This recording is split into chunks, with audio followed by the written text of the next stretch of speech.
السلام عليكم ورحمة الله وبركاته.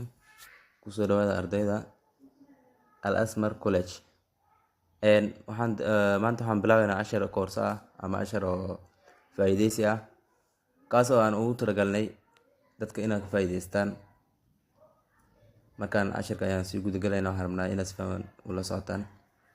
Alphabets waa luqad marka la baranayo oo harfaha ayaa la alphabets, capital letters and small letters.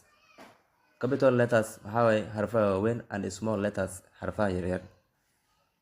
Saa u jeedin sabuurda hoos aan u qorayaa markaan qoro capital ahaan weyn, markaan qoro waxaan ku xijinayaa small letters iyo harfaha yaryar ayaan ku xijinayaa.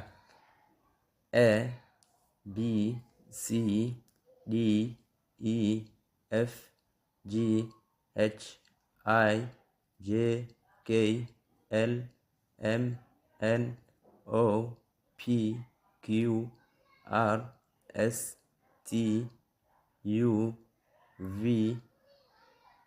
W X Y Z. Cashirka maanta ayaa ku eegayay maxaa waaye ABC. harfaha alphabets waxaa A B C maxaa horta 26 waaye. 26 markaa tahay waa kala baxdaa. Markaan waxa uu kala baxdaa laba qaybood.